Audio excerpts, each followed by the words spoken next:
I'm a 29-year-old company employee. I'm still a newbie, having only started working for a company 2 years ago. My family runs a small coffee shop. After graduating from middle school, I didn't go to high school but instead helped out in the shop. Due to the recession, the shop wasn't doing very well, so I decided to get a job for my future. With no particular skills and just being a middle school graduate, I learned how to use a computer to gain some skills for job hunting. I helped in the shop during the day and studied tirelessly at night, even sacrificing sleep, and managed to obtain a few qualifications.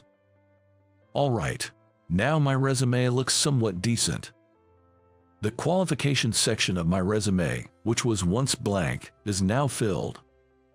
However, finding a job was tough because I only finished junior high school, but I was lucky to land a job at the food manufacturing company I currently work for. The employees are all nice, and they've been kind to me with no prior work experience, patiently teaching me the job. But there was one person who didn't think well of me. That was our section chief, Tina. In her mid-30s, she has a rather intense beauty, and unlike me, an elite graduate, Tina graduated from a famous university even I, a middle school graduate, know of. Moreover, being the section chief, she is capable at her job. However, Tina was harsh on employees she didn't like. She clearly disliked those who didn't listen to her, were timid and couldn't speak their mind, and those who were inefficient. Especially, Tina cared about educational background. Confident in her own, she was strict with others. It must be because she had studied diligently. The moment she found out I only finished middle school, she whispered in my ear, "Working with an idiot, I'm so pitiful." There was even a time she mocked me, saying, "You, getting married is utterly impossible." Of course, I was earnest in my job, but not being naturally efficient, I was slow and made mistakes when starting new tasks. While other employees kindly covered for me, Tina would say things like, "That's why you're no good," or "See, people who didn't study can't do their jobs after all." I wasn't the only one she picked on, but I had it the worst. I knew part of the problem was my inability to learn quickly. I kept telling myself that and endured Tina's verbal abuse. There were times I wanted to quit because of the harsh treatment, but I had sources of motivation. One was the lunch my parents made for me. I bring a lunchbox from home every day. The contents are dishes served at the shop. Hamburgers, pasta, potato salad, special cafe menu items packed into a lunchbox. Though I've eaten these dishes since childhood, the dishes my parents made were genuinely delicious. Eating them felt like they filled me with energy. My colleagues often asked me to bring them lunch too. And then, there was my other source of motivation. It's the presence of Rachel. Rachel is the daughter of the company's CEO. She's 4 years younger than me and currently supports the CEO. Rachel isn't exactly a beauty, but she has a gentle personality and an attractive smile. When we pass each other at work, she notices small changes like, "Oh, your tie color is different from usual today." My parents' homemade lunch boxes are popular among the employees, but Rachel especially praises them. "This chili con carne in today's lunch is the best." Watching her enjoy the food, my feelings for her grow day by day. But even so, our positions are quite different. I know harboring romantic feelings for her is unlikely to lead anywhere, but having someone I secretly admire at work makes my days more enjoyable. Tina, while being polite to Rachel on the surface, speaks her mind behind her back. She might be the CEO's daughter or whatever, but she can't really work. It's such a nuisance. That kind of woman is only good for her position. That's what they say about people like her, and she isn't that pretty either. Hearing this, other employees would respond with, "Yeah, that's true," or "She's not as efficient as you, Tina," but their faces clearly showed they were troubled by the conversation. Gradually, I started getting the hang of the job, and it became enjoyable to see my abilities grow day by day. Tina continued to be harsh on me, but I got along well with the other colleagues, leading to a relatively enjoyable work life. Then, one day, after successfully negotiating with a client, I was enthusiastically praised by my boss. The client was a tough one to agree to a contract with. Their representative said, "I was moved by your passion. I definitely want to do business with a company that has employees like you." Securing this contract led to recognition throughout the company, and for the first time, I felt like I had achieved something significant. However, one person seemed to find this annoying. Of course, that was Tina. Actually, it seems Tina had failed in that negotiation with the client, which must have been quite frustrating for her. The fact that I, whom she had always belittled, successfully secured a deal she couldn't, must have been hard for her to accept. Since then, Tina's treatment of me became even worse. She would say, "This order form has the wrong product number. Redo it in 10 minutes, or you won't have any break time," making me redo work even thought there was no mistakes, or come to my desk and rush me, saying, "Too slow, aren't you done yet? I've been waiting forever." This made me panic and led to more mistakes. Then Tina would get angry. "See, you made another mistake. You might have speeded up, but making more errors is pointless." In my mind, I blamed her for rushing me. The other colleagues looked at me with pity but were too afraid of becoming targets themselves to help. I heard that several employees had quit because they couldn't stand Tina's bullying. I've considered quitting due to the harassment and finding a job at another company, but this one offers really good terms and comprehensive benefits. Moreover, as someone who only graduated from junior high, it's unlikely that I would quickly find another job if I started job hunting. So, I had no choice but to endure. One day, while living my daily routine, something happened. "I need this finished by noon today. Think no break if it's not done by 12 o'clock, I was told, and handed a massive stack of order forms. There's no way even a veteran employee could finish this by noon. In fact, it's probably a day's worth of work. I protested that this was impossible, but Tina just said, "No backtalk, just get to work quickly," and then disappeared somewhere. She probably went to touch up her makeup before lunch. Irritated, I reluctantly started processing the order forms. Of course, I couldn't finish in time. The clock hands pointed to 12 o'clock. Maybe I'll have lunch now. From 12 o'clock, it's the designated break time. I hurried to the break room. Entering the break room, I placed my lunchbox on the table. Employees gathered around, peeking at my lunch and saying, "That looks delicious today as well." One of the lunch orders got canceled because they couldn't make it back from a meeting. "Here, have this if you want." "I'll take a bite. Let me have the pasta and this special sausage roll. Then I'll have the salmon sandwich. Ah, it tastes nostalgic. You can't really make this kind of food from a cafe at home, can you?"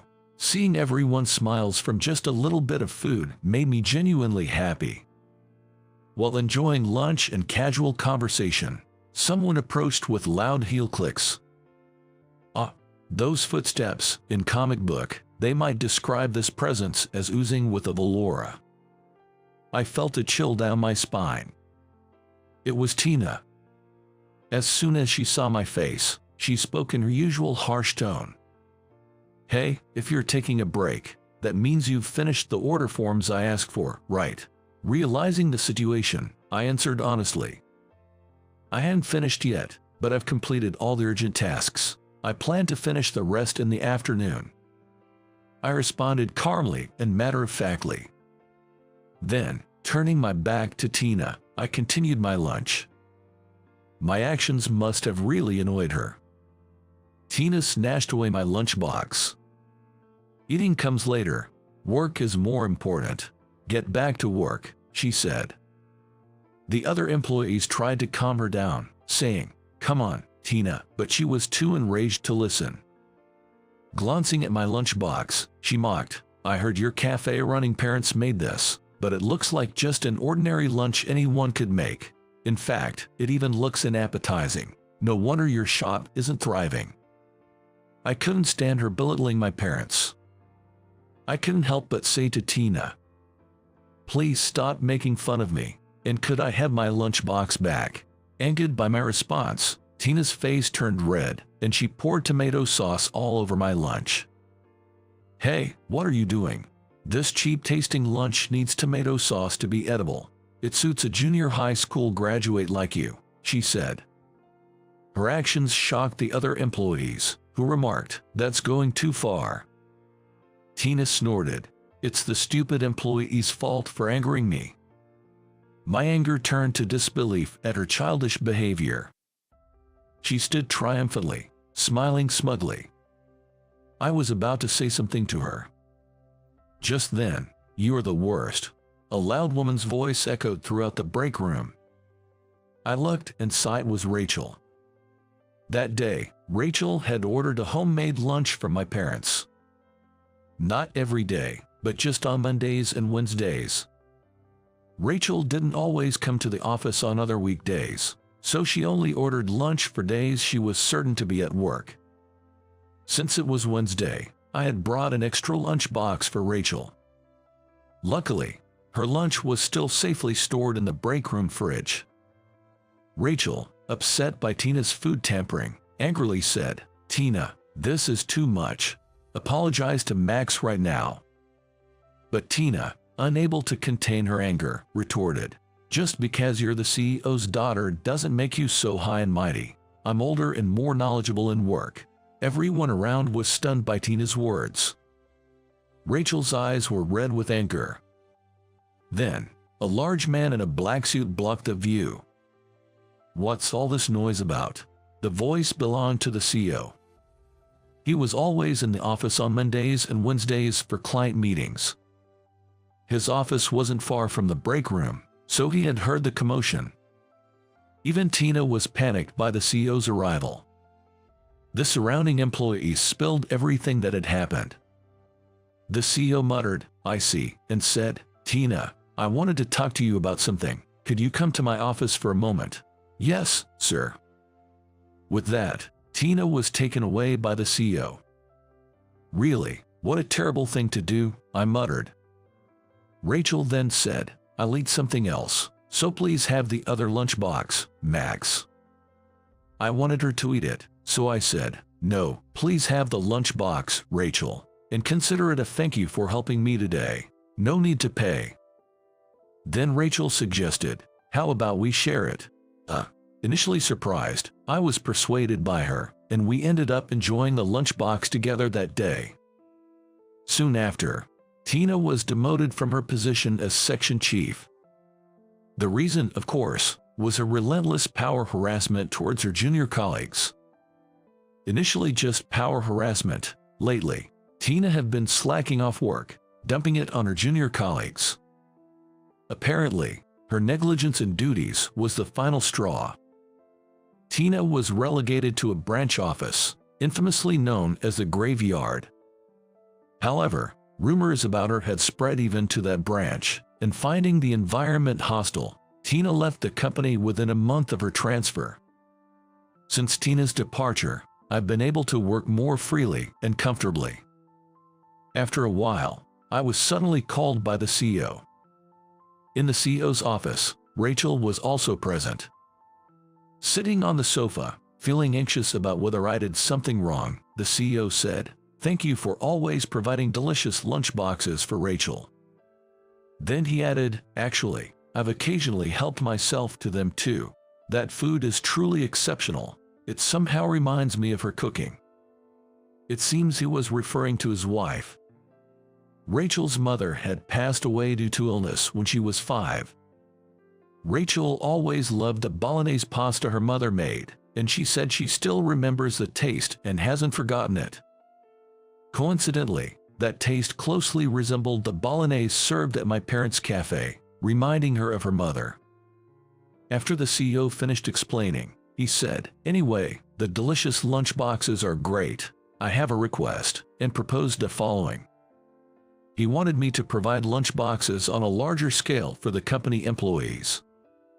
Of course, our cafe wasn't selling lunchboxes.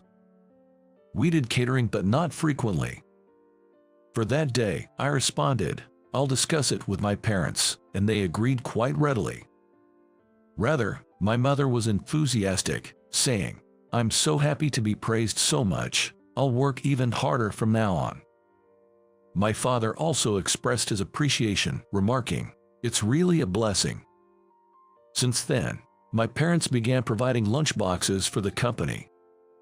The CEO, impressed with the taste, introduced my parents' shop through his wide network, and now it's thriving more than ever.